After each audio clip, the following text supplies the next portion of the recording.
நன்மைகளை செய்ய வேண்டும் என்ற உணர்வோடு உங்கள் மத்தியில் இரட்டை இலை சின்னைக்கு சின்னத்தில் எடப்பாடி ஆதரவுகளை கேட்டிருக்கிறேன். அந்த வகையில் நீங்கள் அனைவரும் எனக்கு இரட்டை இலை சின்னத்திலே வாக்களித்து வெற்றி பெற செய்யுங்கள். அதற்காக உங்கள் மத்தியிலே வாக்கு கேட்டு வந்திருக்கிற மதிப்பிற்குரிய அண்ணா அவர்கள் இப்போது உங்கள் மத்தியிலே எனக்காக வாக்கு கேட்டு பேசுவார்கள்.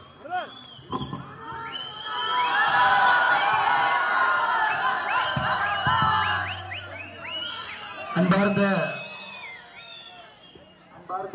பெரியோர்களே, மதிப்பு மிகுந்த வாக்காளர் பெருமக்களே, முருகப்பெருமானுடைய முதல் படை வீடாக இருக்கக்கூடிய திருப்பரங்குன்றத்தினுடைய வாசல்ல நுழைவு வாயில நாம் எல்லாம் நின்று கொண்டிருக்கின்றோம்.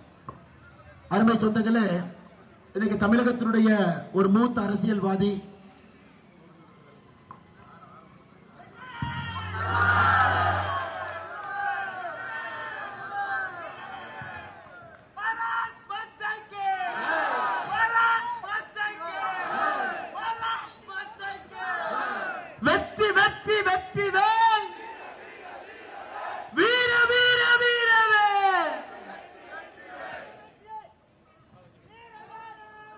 அருமை சொந்தங்களே, இவ்வளவு மிக முக்கியமான சட்டமன்ற தேர்தல் களத்தில் நின்று கொண்டிருக்கின்றோம். நம்முடைய சொந்தங்கள் எல்லாம் வெயில பொருட்படுத்தாம எல்லோருமே இங்கே வந்து சாயங்காலம் 3:30 மணிக்கு நீங்க எல்லாம் வந்துட்டீங்க. அதற்காக முதலில் நன்றியை தெரிவித்துக் கொள்கின்றேன். காரணம் ஏதோ வேட்பாளர்கள் மட்டும் இந்த தேர்தலில் கஷ்டப்பட்டு வாக்கு சேகரிக்கவில்லை. நாமும் கூட அரசியல் மாற்றம் வேண்டும் என்று நம்முடைய வேட்பாளரோடு துணை நின்று வெயிலை பொருட்படுத்தாமல் ஒரு அரசியல் மாற்றத்திற்காக நாம் நின்று கொண்டிருக்கின்றோம். அருமை சொந்தங்களே, நம்மோடு இருக்கக்கூடிய அருமை அண்ணன் ராஜன் செல்லப்பா அவர்கள் ஒரு சாதாரண அரசியல்வாதி இல்லைங்க. தமிழகத்தில் இவரை போன்ற எத்தனை அரசியல் தலைவர்களுக்கு அனுபவம் இருக்குன்னு கேட்டீங்கன்னா குறைந்த தலைவர்கள் தான். சட்டமன்ற உறுப்பினராக, நாடாளுமன்ற உறுப்பினராக, மேயராக எல்லா பொறுப்புகளிலும் இருந்து மிகச் சிறப்பாக கடந்த 5 ஆண்டுகளாக இந்த தொகுதியினுடைய திமுக எத்தனையோ வஞ்சித்தும் கூட இந்த தொகுதியினுடைய சட்டமன்ற உறுப்பினராக இருந்து மாநில அரசுடைய போக்கை எல்லாம் எதிர்த்து உங்களுக்கு சேவை செய்து 2026 மிக முக்கியமாக இந்த ஆட்சி மாற்றம் நடக்கும் பொழுது அனைத்து இந்திய அண்ணா திராவிட முன்னேற்ற கழகம் தலைமையிலான தேசிய ஜனநாயக கூட்டணி மே 4க்கு பிறகு நம்முடைய முதலமைச்சராக பொறுப்பேற்கக்கூடிய அருமையண்ணன் எடப்பாடி பழனிசாமி அவர்கள் அந்த நேரத்தில் திருப்பரங்குன்றத்திலிருந்து உங்களுடைய சட்டமன்ற உறுப்பினராக இங்கிருந்து நீங்கள் அனுப்பி வைக்கக்கூடிய அண்ணன் ராஜன் செல்லப்பா அவர்கள் உங்களிடம் நின்று கொண்டிருக்கின்றார்கள். அருமை சொந்தங்களே, உங்களுக்கு இது திருப்பரங்குன்றத்தினுடைய மலை தெரியும். அது நம்முடைய அனைத்து இந்திய அண்ணா திராவிட முன்னேற்ற கழகமாக இருக்கட்டும், பாரதிய ஜனதா கட்சியாக இருக்கட்டும், நம்முடைய கூட்டணி கட்சிகளாக இருக்கட்டும், எப்பொழுதும் கூட நம்முடைய இஸ்லாமிய சகோதரிடம் அண்ணன் தம்பியாகத்தான் நாம் பழகி கொண்டு வந்திருக்கின்றோம். எனக்கு இவ்வளவு பிரச்சனை இங்க நடக்குதுன்னா நீங்களே யோசிச்சு பாருங்க. 102 ஆண்டுகளாக இருக்கக்கூடிய ஒரு பிரச்சனை. 102 ஆண்டுகளாக மதுரையில் இருக்கக்கூடிய உயர் நீதிமன்றம் மிக தெளிவாக ஒரு தீர்ப்பை கொடுத்தும் கூட மேலே சென்று தீபத்தூணில தீபத்தை ஏற்ற வேண்டும் என்று சொல்லியும் கூட அதை நிராகரித்து திராவிட முன்னேற்ற கழகத்தினுடைய தலைவர்கள் என்னவெல்லாம் போய் சொன்னாங்க பாருங்க. முதல் அவர்கள் சொன்னது மேலே இருப்பது தீபத்தூண் அல்ல, அது ஒரு மைல்கல் என்று சொன்னார். அதன் பிறகு இல்ல தீபத்தூண் இல்ல, கிரேட் டிக்னோமெட்ரிக் சர்வே, ஆங்கிலேயர்கள் 1800 காலகட்டத்தில் நிலத்தை எல்லாம் அளவீடு செய்வதற்காக வைத்த ஒரு சர்வே கல் என்று சொன்னார். அதன் பிறகு மறுபடியும் ஒரு பையன் சொன்னாங்க, ஜெயின மத துறவிகள் மேலே படிப்பதற்காக இரவு விளக்கு பிடிப்பதற்காக விளக்கு வைப்பதற்காக வைக்கப்பட்ட தூண் என்று சொன்னார். அருமை சொந்தங்களே, நாம் கேட்பதெல்லாம் இங்கே தாய்மார்கள் இருக்கின்றார்கள். ஒரு முருகப்பெருமானுக்கு தமிழ்நாட்டில் எல்லா மதமும் கூட நிம்மதியாக சந்தோஷமாக அவர்களுடைய மத வழிபாட்டை வைத்து வாழ வேண்டும் என்றுதான் எல்லோரும் நினைக்கின்றோம். திருப்பரங்குன்றத்தில் எத்தனை நம்முடைய அன்பு சொந்தங்கள் முருகப்பெருமான முருக பக்தர்கள் இங்கே வந்து சென்று கொண்டிருக்கின்றார்கள். தினமும் ஒரு நம்பிக்கையோடு வர்றாங்க.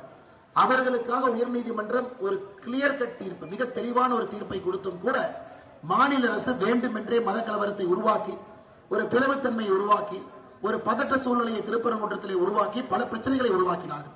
அருமை சொந்தங்களே, அதற்கெல்லாம் நியாயமாக இந்த தேர்தல் அமைய போகிறது. பாரத பிரதமர் நரேந்திர மோடி அவர்களே இங்கே வர வேண்டிய ஒரு சூழ்நிலை வந்து முருகப்பெருமானை சந்தித்து விட்டு, உங்களுக்கு தெரியும் இதே மதுரை பகுதியில் அருமை சகோதரர் பூர்ணச்சந்திரன் அவர்கள் தீக்குளித்து இறந்த பொழுது தன்னுடைய மரண வாக்குமூலத்தில் இதைத்தான் சொல்லிவிட்டு இருந்தார்கள். பாரத பிரதமர் அவர்கள் திருப்பரங்குன்றத்துக்கு மட்டும் வரல, பூர்ணச்சந்திரனுடைய குடும்பத்தையும் சந்தித்து விட்டு இங்கிருந்து சென்றிருக்கின்றார்கள். அருமை சொந்தங்களே, முருக பக்தர்களே, நாம் எந்த மதத்துக்கும் எதிரானவர்கள் கிடையாது.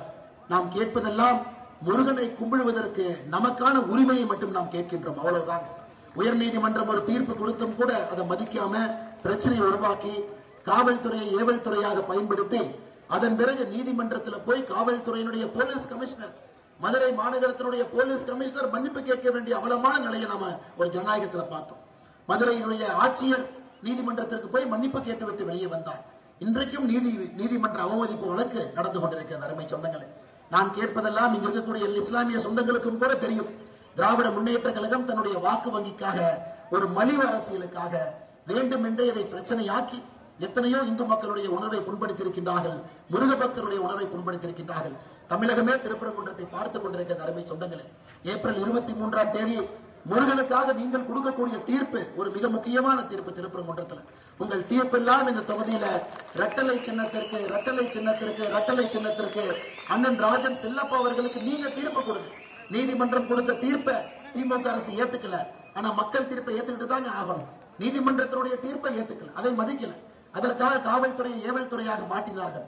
ஆனால் மக்கள் கொடுக்கக்கூடிய தீர்ப்பு என்பது நிரந்தரமான ஒரு தீர்ப்பு. ஏப்ரல் 23ஆம் தேதி நீங்கள் எல்லாம் அண்ணன் ராஜன் செல்லப்பா அவர்களை இந்த தொகுதியில, இந்த சட்டமன்றத்தில் ஒரு மிகப்பெரிய வாக்கு வித்தியாசத்துல நீங்கள் வெற்றி பெற செய்ய வேண்டும் என்று அன்போடு இந்த நேரத்தில் கேட்டுக்கொள்கின்றேன். அருமை சொந்தங்களே, அது மட்டுமில்ல, இதே கனிமொழி அவர்கள் இந்த மாசம் ஏப்ரல் 2ஆம் தேதி திருப்பரங்குன்றத்தில் பிரச்சாரத்துக்கு வந்தார். அவர்கள் சொன்னது என்னன்னா, அனைத்து இந்திய அண்ணா திராவிட முன்னேற்ற கழகம் பாரதிய ஜனதா கட்சியும் இணைந்து இந்த தொகுதியில மதக்கலவரத்தை நாம் தூண்டிவிட்டோம் என்று சொன்னார்கள். எவ்வளவு பெரிய பச்சை பொய், எவ்வளவு பெரிய பொய் பாருங்க. யாராவது இங்க மதக்கலவரத்தை ஏற்படுத்தினாங்களா? நீதிமன்றத்தினுடைய உத்தரவுப்படி மேல போங்கன்னு தான் கேட்டாங்க. யாரும் யாரையும் ஒரு கடினமான வார்த்தை கூட சொல்லல. அவ்வளவு மோசமாக நடந்து கொண்டு திராவிட முன்னேற்ற கழகத்தினுடைய தலைவர்கள் பொய்யை பேசி அவர்கள் மதக்கலவரத்தை தூண்டுவதற்கு காரணமாக இருந்து, ஆனால் திருப்பரங்குன்றத்தினுடைய மக்கள் அமைதியை கடைபிடித்து, இன்னைக்கும் நாம் அமைதியை கடைபிடித்து இங்கே நின்று கொண்டிருக்கின்றோம். அதனால் அருமை சொந்தங்களே, இது சரித்திர தேர்தல். திருப்பரங்குன்றத்தை பொறுத்தவரை ஒரு வரலாற்று தேர்தல். தமிழகத்தினுடைய கண்ணெல்லாம் திருப்பரங்குன்றத்தின் மீது இருக்கிறது. தமிழகத்தினுடைய கண்ணெல்லாம் ஏப்ரல் 23ஆம் தேதி வாக்கு பெட்டியில நீங்கள் செலுத்தக்கூடிய வாக்கை பார்த்துக் கொண்டிருக்கிறது. அன்பு சொந்தங்களே, இந்த வாய்ப்பை விட்டுவிடாதீர்கள். அண்ணன் அவர்களை மிகப்பெரிய வாக்கு வித்தியாசத்துல நீங்கள் வெற்றி பெற செய்ய வேண்டும் என்று பணிவொன்பது கேட்டுக்கொள்கின்றேன். அருமை சொந்தங்களே, இது மட்டும் இல்ல, ஏதோ நம்ம முருகன் அவர்களை பத்தி பேசுறதுக்காக வரலைங்க. முருகன் இருக்கிறாரு, பாத்துக்கிறாரு. அண்ணன் ராஜன் செல்லப்பா அவர்கள் மீது முழு அருளை முருக வருவான் கொடுக்க போறாங்க. நிச்சயமாக வரலாற்று சிறப்புமிக்க வெற்றி இங்கே வரை போகிறது. அடுத்து நீங்க பாருங்க, அண்ணன் சட்டமன்ற உறுப்பினராக இன்னும் பெரிய பொறுப்புகளோடு மதுரையில் இருக்கும் பொழுதுதான் நம்முடைய எய்ம்ஸ் மருத்துவமனை இங்கே திறக்கப்பட்டிருக்கு. அருமை சொந்தங்களே, இன்னைக்கும் நம்முடைய முதலமைச்சர் ஸ்டாலின் அவர்கள், கனிமொழி அவர்கள் பொய்யா பேசுறாங்க. எய்ம்ஸ் என்பது தமிழகத்திற்கு எதற்காக வந்தது?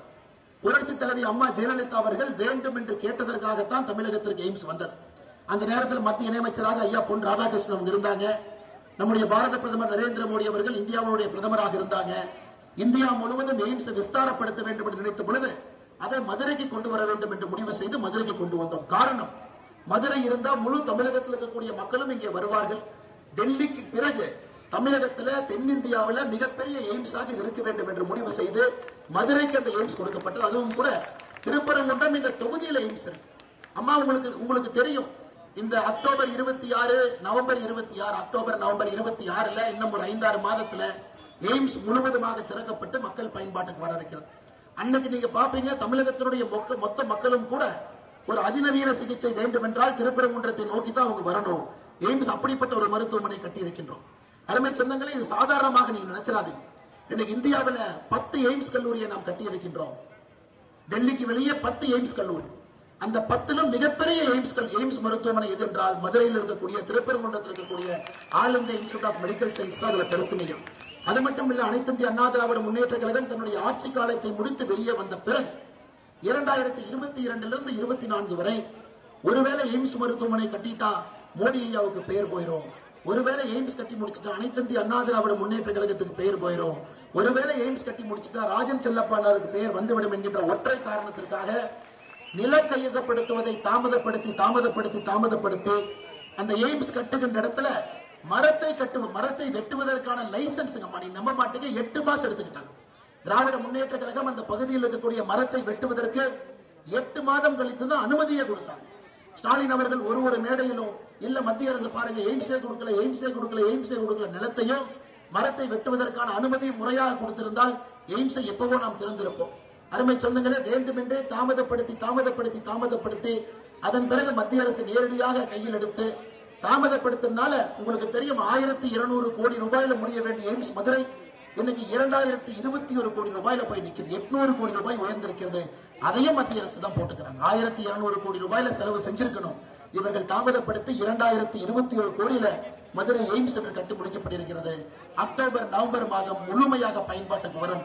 இதனுடைய முதல் பயனாளிகள் யாருன்னா திருப்பரங்குன்றத்தில் இருக்கக்கூடிய நீங்கள் தான் முதல் பயனாளி.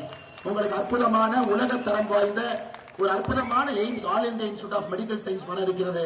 உங்களுக்கு தெரியும், உங்களுடைய சட்டமன்ற உறுப்பினராக அப்போது இருக்கக்கூடிய ராஜன் செல்லப்பா அவர்கள் அந்த ரிப்பனையும் கட் பண்ணக்கூடிய ஒரு பெரிய பாக்கியத்தை பாரத பிரதமர் நரேந்திர மோடி அவர்களோடு பெற இருக்கின்றார்கள். அருமை சொந்தங்கள், அடுத்து பாருங்க எவ்வளவு நல்ல விஷயங்கள். மதுரையை பொறுத்தவரை மதுரை மெட்ரோ, அதுவும் கூட நம்முடைய திருப்பரங்குன்றத்துக்கு வர இருக்கு.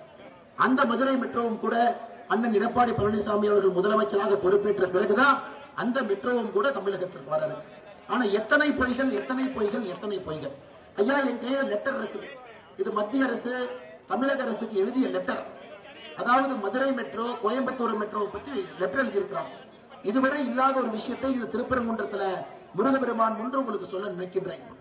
மதுரை மெட்ரோவை பொறுத்தவரை மத்திய அரசு சொல்லி இருக்கிறாங்க, ஐயா நீங்க ப்ரொபோசல் அனுப்பிச்சிருக்கிறீங்க, அந்த ப்ரொபோசலை மாநில அரசு நீங்களே அப்ரூவ் பண்ணிருக்கிறீங்க. அந்த ப்ரொபோசல் என்ன சொல்லி இருக்கிறீங்கன்னா, இன்னைக்கு நீங்க மதுரை மெட்ரோன்னு சொல்வது BRTS, bus rapid transport system. அதாவது ஒரு பேருந்து, தடைபடாத ஒரு பேருந்து, டிராபிக் இல்லாம போகக்கூடிய ஒரு பேருந்து, அதுக்காக மட்டும்தான் நீங்க ப்ராஜெக்ட் ரிப்போர்ட் கொடுத்திருக்கீங்களோ தவிர மதுரைக்கு மெட்ரோ வேண்டும் என்று கேட்டு நீங்கள் ப்ராஜெக்ட் ரிப்போர்ட் கொடுக்கவில்லை என்று மத்திய அரசுடைய கடிதத்தில் இருக்கு. மத்திய அரசுடைய கடிதத்தில் 3வது பேரால இது இருக்குதுங்க. ஐயா, இந்த கடிதத்தை கூட பத்திரிகை நண்பர்களுக்கு நாங்கள் எடுத்து கொடுக்கின்றோம். இந்த கடிதத்தை பாருங்க. மதுரையில மெட்ரோவுக்காக எந்த முயற்சி எடுக்காம கொடுக்கப்பட்ட ரிப்போர்ட்டையே தவறாக கொடுத்து அதுல எத்தனை பேர் பயணம் செய்வார்கள் என்பது பஸ் ரேபிட் டிரான்ஸ்போர்ட் சிஸ்டத்துக்காகத்தான் வேண்டும் என்று கேட்டுவிட்டு ஒரு முழு பொய்யை சொல்லிக் கொண்டிருக்கின்றார்கள். அவர்தான் அண்ணன் எடப்பாடி பழனிசாமி அவர்கள் நானும் இருக்கும் பொழுது கோவை விமான நிலையத்தில் ஒரு 4 மாதங்களுக்கு முன்பு பாரத பிரதமர் நரேந்திர மோடி அவர்களை சந்தித்து, ஐயா மதுரைக்கும் கோயம்புத்தூருக்கும் மெட்ரோ வேண்டும் என்று சொன்னார்கள். அப்பொழுது பிரதமர் கூட சொன்னது, நாங்கள் மெட்ரோவை எங்கும் நிராகரிக்கவில்லை, மாநில அரசு கொடுத்திருக்கக்கூடிய கடிதத்தை திருப்பி அனுப்பியிருக்கின்றோம், சில குறைகளை நிவர்த்தி பண்ணி எங்களுக்கு திரும்ப கொடுங்க நாம கேட்டிருக்கோம், அது வந்தவுடன் பரிசீலிக்கிறோம் என்று பாரத பிரதமர் சொல்லிவிட்டு சென்றார்கள். ஐயா, இதுவரை மாநில அரசுக்கு மத்திய அரசு அனுப்பிய கடிதம், மத்திய அரசு 14 நவம்பர் 2025 கடிதம் அனுப்பியிருக்கிறாங்க.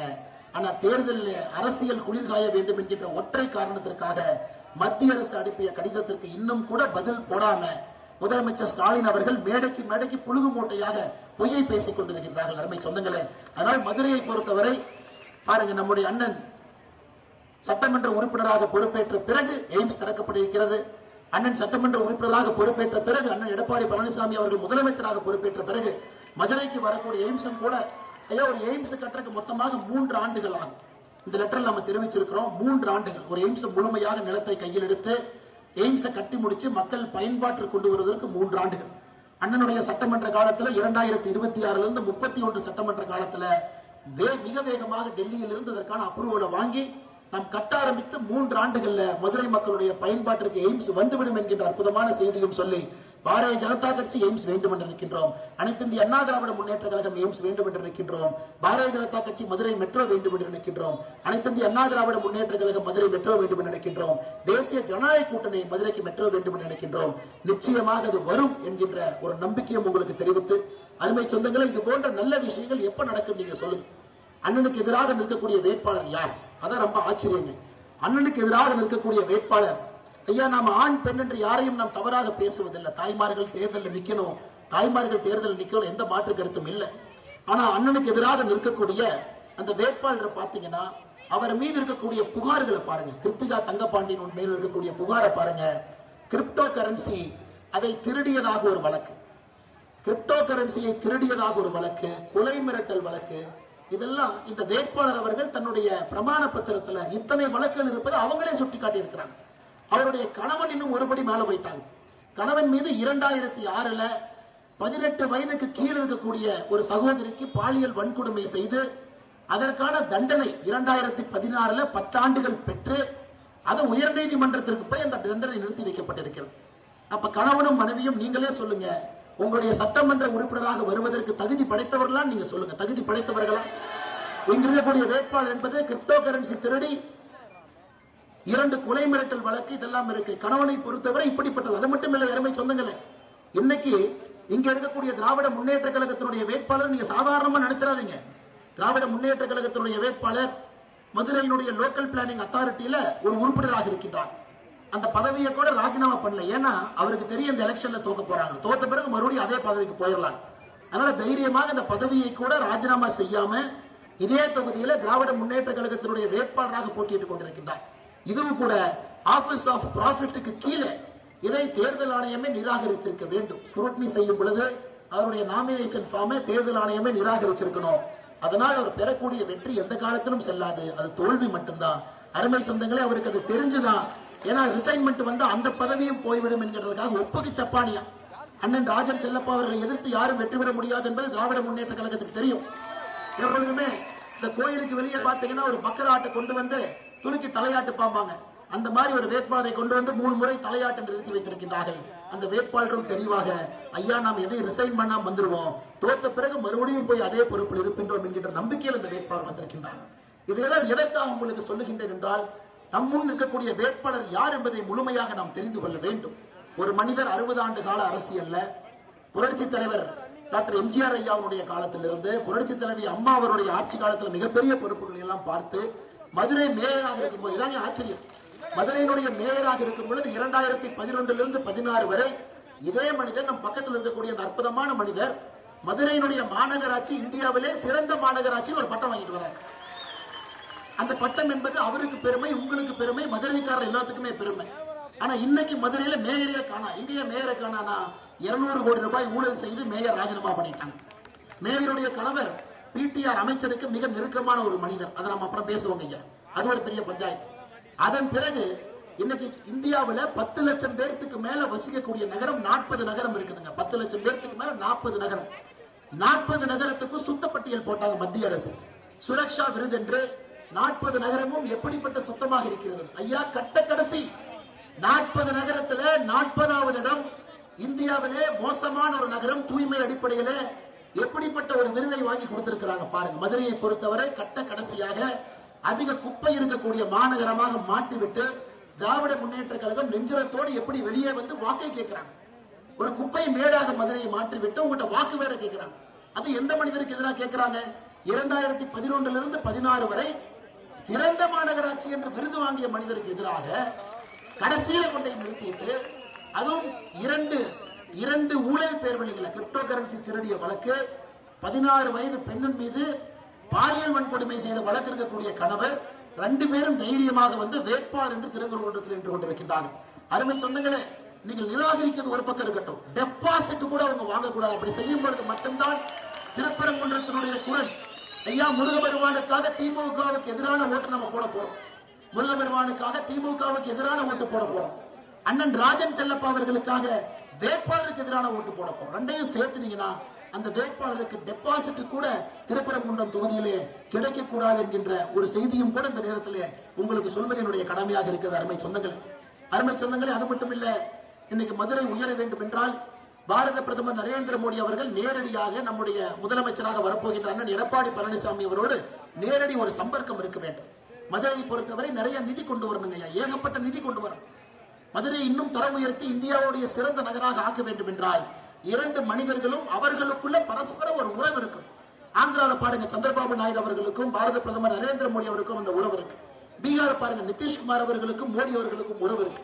இன்னைக்கு தமிழகத்துல ஸ்டாலின் அவர்களுக்கும் மோடி அவர்களுக்கும் அந்த உறவு இருக்குன்னு நினைக்கிறீங்களா?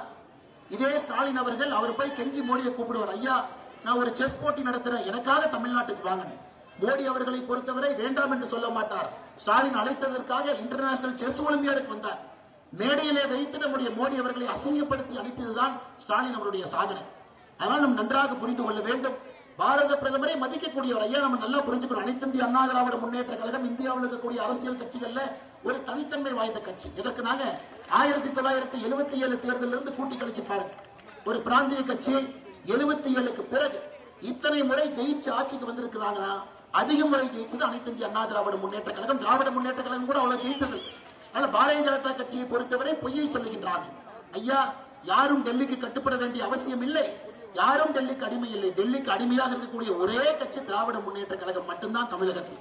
அனைத்து இந்திய அண்ணா திராவிட முன்னேற்ற கழகத்தை பொறுத்தவரை தனித்தன்மையாக அவர்களுக்கு ஒரு கொள்கை இருக்கிறது, அவர்களுக்கு ஒரு கோட்பாடு இருக்கு. நாமெல்லாம் தேசிய ஜனநாயக கூட்டணியில் ஒன்றாக இணைந்திருப்பதற்கான காரணம் என்ன? பொது எதிரி திராவிட முன்னேற்ற கழகத்தை வீழ்த்த வேண்டும் என்கின்ற ஒற்றை காரணத்துக்காக நாம் இணைந்திருக்கின்றோம். அனைத்து இந்திய அண்ணா திராவிட முன்னேற்ற கழகத்தினுடைய கொள்கைகளை மதிக்கின்றோம். அது அவர்களுக்கான கொள்கை.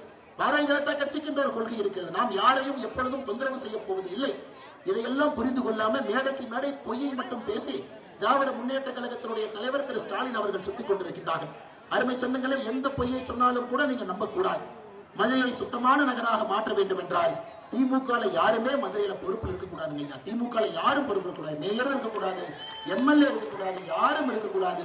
அப்பொழுதுதான் சுத்தமாக நகரமாக மாறும். அதே போல இரண்டாவதாக மெட்ரோ வர வேண்டும் என்றால் நாம் இங்கே இருக்க வேண்டும். இவங்க ரிப்போர்ட்டே கொடுக்க மாட்டாங்க. திராவிட முன்னேற்ற கழகத்தை பொறுத்தவரை நவம்பர் மாசத்திலிருந்து இன்னைக்கு ஏப்ரல் 5 மாத கால ரிப்போர்ட் கொடுக்காதவங்க எப்படிங்க ரிப்போர்ட் கொடுக்க போறாங்க? நாம ஆட்சிக்கு வந்தவுடன் செய்யக்கூடிய முதல் வேலை மறுபடியும் ஒரு டிபிஆர் சரியான முறையில தயாரித்து மதுரையினுடைய மக்கள் தொகை 20 லட்சம் பேருக்கு மேல இருக்கிறத சுட்டி காட்டி சரியான முறையில மத்திய அரசிடம் பேசி அந்த மெட்ரோவை வாங்கி கொண்டு வருகின்ற பொறுப்பு எங்கள் எல்லோருடைய பொறுப்பு. அருமை சொந்தங்களே, அதே போல எய்ம்ஸ் மருத்துவமனை அக்டோபர் நவம்பர் 2026 இன்னும் 6 மாதத்தில் திறப்புக்கு வர இருக்கிறது. அதுவும் உங்களுக்கு பயன்படும். ஆனால் அருமை சொந்தங்களே, இந்த வேட்பாளரை நிராகரிப்போம். திராவிட முன்னேற்ற கழகத்தை நிராகரிப்போம். அண்ணன் ராஜன் செல்லப்பா அவர்களை மிகப்பெரிய வாக்கு வித்தியாசத்துல நம்முடைய முருகபெருமானுடைய சாட்சியா இங்கிருந்து வெற்றி பெற செய்து நீங்கள் கோட்டைக்கு அனுப்பி வைக்க வேண்டும் என்கின்ற பணிவான கருத்துக்களை தாழ்மையோடு உங்களுக்கு தெரிவித்து எல்லோருமே நம்முடைய திருப்பரங்குன்றத்துல ரெட்டலை ரெட்டலை ரெட்டலை நம்முடைய வெற்றியலை வெற்றியலை வெற்றியலை மிகப்பெரிய ஒரு வெற்றி வாய்ப்போடு அண்ணன் இங்கே காத்துக் கொண்டிருக்கின்றார். ஒரு சரித்திர வெற்றியை நாம் இங்கிருந்து கொடுத்து அவரை அனுப்பி வைக்க வேண்டும் என்று சொல்லி மிக பொறுமையாக சுட்டரிக்கின்ற வெயில பொருட்படுத்தாம இங்கே நின்று கொண்டிருக்கக்கூடிய எல்லா அருமை சொந்தங்களுக்கும் கூட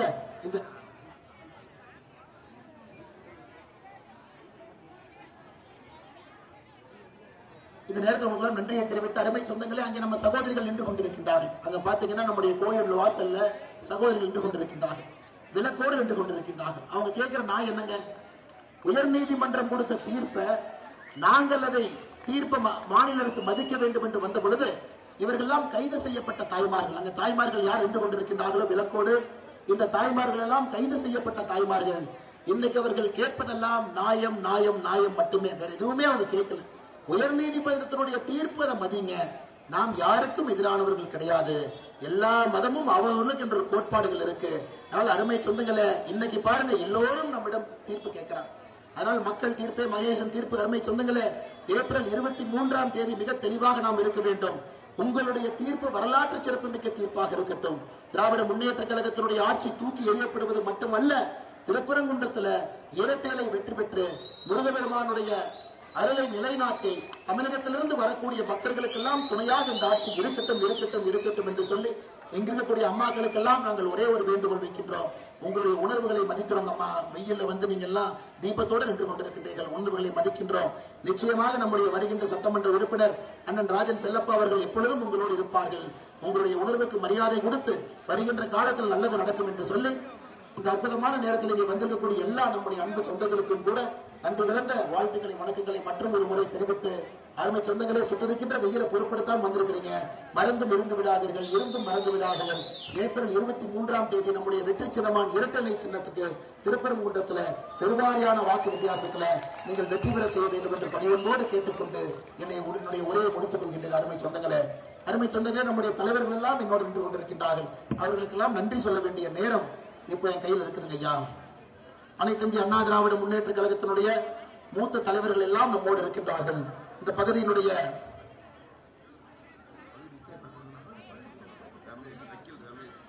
பகுதியினுடைய பகுதி செயலாளர் ஆற்றல் மிகுந்த வக்கீல் ரமேஸ்வரன் அவர்கள் நம்மோடு இருக்கின்றார்கள். ஒன்றிய செயலாளர் அண்ணன் முருகன் அவர்கள் நம்மோடு இருக்கின்றார்கள்.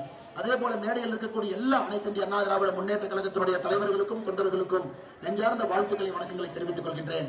அருமை சொந்தங்களே, அம்மா மக்கள் முன்னேற்ற கழகம் சார்பாக இங்கே வந்திருக்கக்கூடிய 1ஆம் பகுதி செயலாளர் அண்ணன் ஆனந்தன் அவர்கள், 2ஆம் பகுதி செயலாளர் அண்ணன் முருகன் அவர்களுக்கும் என்னுடைய வாழ்த்துக்களை வணக்கங்களை தெரிவித்து நாம் ஒற்றுமையாக இந்த களத்தில் நின்று கொண்டிருக்கின்றோம். ஒரு பெரிய சரித்திர வெற்றியை 234 தொகுதிகள் 210 தொகுதிகளை தாண்டி நம்முடைய தேசிய ஜனநாயக கூட்டணியுடைய வெற்றி இருக்கட்டும் என்று சொல்லி, அதே போல அருமை சொந்தங்களே, பாரதிய ஜனதா கட்சி சார்பாக இங்கே என்னுடைய முன்னாள் மாவட்ட தலைவர் சசிகுமார் அவர்கள் இருந்து கொண்டிருக்கின்றார்கள்.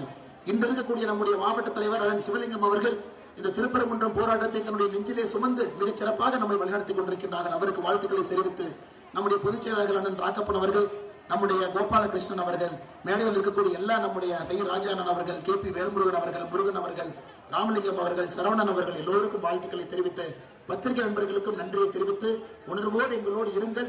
ஏப்ரல் 23ஆம் தேதி இதே உணர்வோடு நீங்கள் இரட்டைலைக்கு வாக்கு செலுத்தி ஒரு மிகப்பெரிய வெற்றியை கொடுக்க வேண்டும். மோடி அவர்களும் அண்ணன் எடப்பாடி அவர்களும் இணைந்து மதுரையினுடைய வளர்ச்சிக்கு உறுதுணையாக நாங்கள் இருப்போம் இருப்போம் இருப்போம் என்று சொல்லி இங்கு வந்திருக்கக்கூடிய பாரதிய ஜனதா கட்சியினுடைய தொண்டர்கள் உணர்ச்சி மிகுதியில் நின்று கொண்டிருக்கின்றார்கள். திருப்பரங்குன்றத்தை பொறுத்தவரை பாரதிய ஜனதா கட்சி தொண்டர்கள் உணர்ச்சி மிகுதியில் நின்று கொண்டிருக்கின்றார்கள். நிச்சயமாக வருகின்ற ஆட்சியில நியாயம் நீதி நிலைநாட்டப்படும் என்று சொல்லி வாய்ப்பு கொடுத்த நல்ல உள்ளங்களுக்கு நன்றி தெரிவித்து என்னுடைய உரையை முடித்துக் கொள்கின்றேன். நன்றி, வணக்கம். மீனாட்சி சுந்தரேஸ்வரன், செல்லகுமார் அவர்கள், பாலமுருகன் அவர்கள், முருகன் அண்ணன், கோபால் அவர்கள், மகராஜன் அவர்கள், நாகரத்னம் அண்ணன் அவர்கள்,